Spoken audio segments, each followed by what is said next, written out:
Hi అండి, welcome to our channel. ఈరోజు కట్టెల పొయ్యి పైన మట్టి కుండలో చేపల పులుసు అయితే చేయబోతున్నాను. చాలా రోజులైంది తిని. అయితే ఇలా కట్టెల పొయ్యి పైన మట్టి కుండలో చేసిన చేపల పులుసుతో వేడివేడి అన్నం కలుపుకొని తింటే భలే టేస్ట్ ఉంటుంది. మరి ఆ చేపల పులుసు ఎలా చేయాలో ఇప్పుడు మనం చూసేద్దాము. ముందుగా అయితే కట్టెల పొయ్యిని అయితే వెలిగించుకోవాలి. ఇప్పుడు ఒక లోతుగా అలానే వెడల్పుగా ఉండే మట్టి కుండను అయితే తీసి ఈ పొయ్యి మీద అయితే పెట్టుకోవాలి. ఈ కుండలో ఉన్న నీరంతా ఇంకిన తర్వాత ఇందులో కొద్దిగా ఆయిల్ అయితే వేసుకుందాము. ఈ ఆయిల్ హీట్ ఎక్కిన తర్వాత ఇందులో పోపు దినుసులు అయితే వేసుకుందాము. ఈ పోపు దినుసులన్నీ కూడా వేగాక 4 మీడియం సైజు ఆనియన్స్, అలానే ఒక 3 లేదా 4 పచ్చిమిర్చీలని చిన్న చిన్న ముక్కలుగా కట్ చేసుకుని ఇందులో వేయించుకుందాము. ఈ ఆనియన్స్ అనేవి కలర్ మారినంత వరకు కూడా వేగనివ్వాలి. ఆనియన్స్ వేగే లోపు కరివేపాకును అయితే కోసుకొద్దాము. మాకైతే చాలా పెద్ద చెట్టు ఉంది. కరివేపాకు అయితే ఎప్పుడు కావాలంటే అప్పుడు కోసుకోవచ్చు. ఇక్కడ మనకి ఆనియన్స్ అయితే కలర్ మారాయి కదా. ఇప్పుడైతే ఇందులో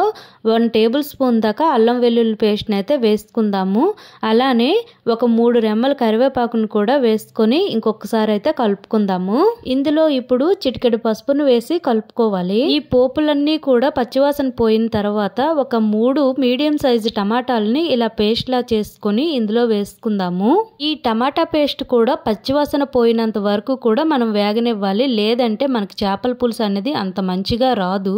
ఇక్కడ మనకి టమాటా పేస్ట్ అన్నది పచ్చివాసన అయితే పోయింది. ఇప్పుడు ఇందులో 1 లేదా 2 టేబుల్ స్పూన్ల దాకా కారం అయితే వేసుకుందాము. అలానే టేస్ట్ కి తగినంత రాళ్ళ ఉప్పును వేసుకొని కలుపుకోవాలి. ఇప్పుడు ఇందులో ఒక నిమ్మకాయ సైజ్ అంతా చింతపండుని నానబెట్టుకొని ఆ చింతపండు గుజ్జును అయితే ఇందులో వేసుకోవాలి. వేసుకొని మొత్తం అంతా కలుపుకుందాము. ఇది బాగా ఉడికిన తర్వాత ఇందులో అయితే కొన్ని వాటర్ని అయితే యాడ్ చేయాలి. ఈ వాటర్ని అయితే బాగా తెరలనివ్వాలి. అలా అయితేనే చేప ముక్కలకి మనకి ఈ పులుసు అనేది చాలా బాగా పడుతుంది. ఇక్కడ చేప ముక్కలకైతే ఉప్పు, కారం, పసుపు పెట్టి ఫ్రిడ్జ్ లో అయితే ఒక 2 అవర్స్ పాటు ఉంచడం జరిగింది. ఇప్పుడు ఈ చేప ముక్కల్ని ఏం చేద్దామంటే ఆ తెరులుతున్న పులుసులో అయితే ఈ చేప ముక్కల్ని వేసుకుందాము. ఇలా వేయడం వలన ఆ చేప ముక్కలకి పులుసు అనేది చాలా బాగా పడుతుంది. ఇందులో వీలైతే బెల్లం కూడా వేసుకోవచ్చు. కాకపోతే మా వారికి ఇష్టం ఉండదు కాబట్టి నేనైతే ఇందులో బెల్లం అయితే వేయడం లేదు. ఇక దీనిపైన మూత పెట్టి ఈ చేప ముక్కలను అయితే ఉడకనిద్దాము. దీన్ని ఇంకా మనం గరిటతో కలపనవసరం లేదు. దానంతట అదే ఉడికిపోతుంది. ఒక 5 మినిట్స్ తర్వాత మూత తెరిచి చూస్తే మనకి చేప ముక్కలు అయితే చాలా బాగా ఉడికాయి. ఇప్పుడు ఒకసారి టేస్ట్ చూసి ఉప్పు గాని కారం గాని చాలకపోతే వేసుకుందాము. ఇక్కడ మాకు అన్ని కూడా కరెక్ట్ గా సరిపోయాయి. ఇందులో కొన్ని మసాలా పొడులను వేసుకొని లైట్ గా కలుపుకోవాలి. దీన్ని ఎక్కువ ప్రెజర్ చేయకూడదు. ఎందుకంటే ఈ చేప ముక్కలు అనేవి చెదిరిపోయే ఛాన్స్ అయితే ఉంటుంది. అందుకనే చాలా నెమ్మదిగా వీటిని అయితే కలుపుకోవాలి. ఇక్కడ చేపల పులుసు ఉడుకుతూ ఉంటే నోట్లో నుంచి నీళ్లు ఊరిపోతున్నాయి. అంత సువాసనతో చాలా బాగుంది. అసలు కట్టెల పొయ్యి పైన ఇలా చేసుకున్న చేపల పులుసు తింటే సూపర్ టేస్ట్ ఉంటుంది.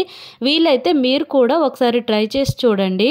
మీకు కనుక కట్టెల పొయ్యి అందుబాటులో లేకపోతే మట్టి కుండలో చేపల పులుసు చేసి చూడండి. చాలా టేస్ట్ గా ఉంటుంది. మీకు కనుక ఈ వీడియో నచ్చినట్లయితే లైక్ చేయండి, షేర్ చేయండి, సబ్స్క్రైబ్ చేసుకోండి. మరికొన్ని వీడియోలతో మళ్ళీ కలుద్దాం. Thank you for watching.